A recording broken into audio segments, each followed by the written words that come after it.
Hari ahantu ushobora kugera maze ibyiyumvo byawe bigahinduka mu kanya nk'ako guhumbya. Ni ahantu hateye ubwoba cyane ku buryo uhageze wese atangira kumva ko hari ikintu kidasanzwe. Aho hantu ni mu gace kazwi nka Shadwood, hafi y'umusozi wa Black Ridge. Uwo musozi wagiye uvugwaho byinshi bitangaje kandi bituma abantu benshi bahora bibaza ibyawo, ariko nanone ukagira umwihariko utuma uwahageze atabasha gusobanukirwa neza ibyo yumvise cyangwa yabonye. Abahatuye bari bafite ibanga rikomeye, ibanga ryatumaga bategeka imitima yabo guceceka. Buri wese yavugaga ku rugo rwari ku nkengero z'umusozi rwasaga nk'aho rwari urw'ibiremwa by'umwijima, aho umuntu wese yanyuraga nijoro akahanyura afite ubwoba bwinshi cyane. Ariko icyateraga ubwoba kurusha ibindi byose ni inkuru y'umuryango uhatuye bwa nyuma, urugo rwa Dr. Nathaniel Ward. Uyu mugabo yari umushakashatsi uzwi cyane ku bijyanye n'iby'ubuzima n'urupfu. Bivugwa ko urupfu rwamusize mu bwigunge no mu bwihebe ubwo yari amaze kubura uwo bafatanya mu gikorwa cye cya nyuma. Nyuma y'urupfu rwe, inzu yahindutse nk'igicucu kitagira iherezo, aho abahanyuze bose bumvaga imitima yabo itera insigane. Iyo nzu yari izwi ku izina rya Ward's Shadow, yari yarabaye igicumbi cy'ibyapfiriye mu mwijima. Inzu yari ibumbatiye amabanga, yarinze ubushobozi bw'abantu bwo kuyasobanura. Kugeza n'uyu munsi, uwahanyuraga wese yahitagamo guceceka, kuko uwageragezaga kugira icyo atangaza ntiyagarukaga ukundi. Hari mu mwaka wa 2023 mu ijoro ry'umwijima, ubwo umunyamakuru witwa Ethan Miller yageraga muri Shadwood. Ethan yari azwiho gukurikirana inkuru zidasanzwe ndetse akagira amatsiko aruta ubwoba. Yari yarumvise amakuru menshi y'iyo nzu kandi yarihaye intego yo kuyigeraho. Akimara kugera mu gace ka Shadwood, abaturage bamweretse impande zose ariko bamusaba kutegera iyo nzu. Umwe mu baturage yamubwiye amagambo amucira amarenga ati, niba ushaka kubaho amahoro, iyo nzu yireke. Ariko Ethan we ntiyashakaga kuyireka. Yari afite ikinyamakuru yashakaga kwandika, kandi iyo nzu yari igisubizo cy'inkuru yari amaze igihe ashakisha. Mu masaha y'ijoro, Ethan yageze kuri ya nzu. Yari ikikijwe n'ibiti birebire by'agatangaza ku buryo n'izuba ritabashaga kugera ku kibanza cyayo. Yafashe itara rye maze yinjira buhoro buhoro. Mu gihe yari atangiye kugenzura ibikuta byari bifite amarangi ashaje, yumvise ijwi ritunguranye rivuye imbere mu nzu rimubwira riti, ntukore ku muryango uri imbere. Ethan yarahagaze, ijwi ryari rituje ariko ryumvikana nk'aho ari umuntu uhari. Yashatse gusubira inyuma ngo asohoke, ariko umutima n'amatsiko yari afite byo ntibyamwemerera. Yinjiye mu cyumba cya mbere, ahasanga ibintu byanditse ku mpapuro.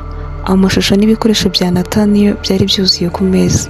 Hari ikintu cyagaragaraga nk'umushinga umushakashatsi yari yaratangiye. Ku bitabo byari aho hari handitseho ngo, urupfu ni nk'umuryango, ariko ku muntu ukomeye rushobora gutinda. Mu gihe Ethan yari agikomeje gusoma, yumvise ijwi ryongera kumwegera, noneho rimubwira riti, ntiwari ukwiye kuza hano, kwibeshya kwinjira aha ni ukwihemukira. Yagerageje kwiruka asohoka, ariko asanga urugi rwifunze. Ako kanya umuyaga warahushye, ubu urupapuro rwari ku meza uraruhindukiza, maze hagaragara amagambo yari yanditseho ngo, inzira ya nyuma izagusubiza hano, ariko ntuzayivamo ukundi.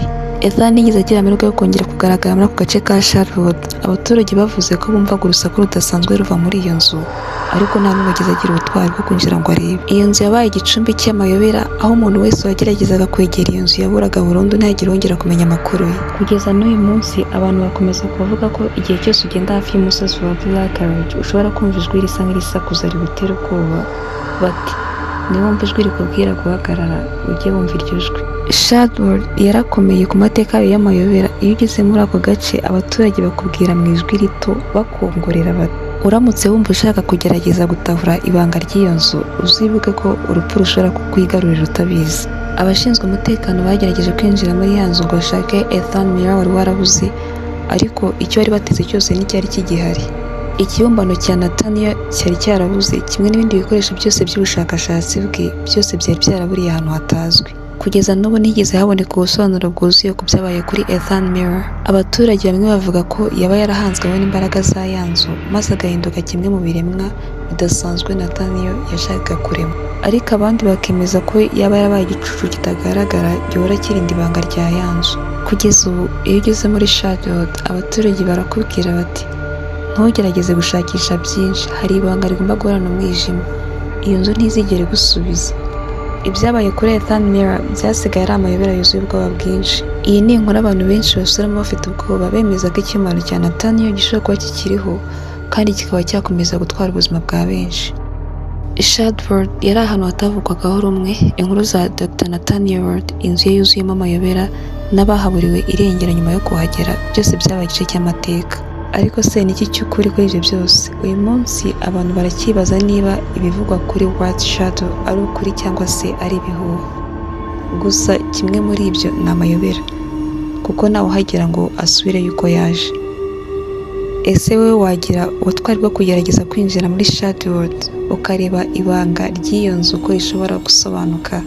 Byose bitangira ku muryango wa White Shadow, ariko ibuka amagambo yaburiwe benshi. Ntukagire icyo ushaka kumenya kuruta ibyo wakwihanganira.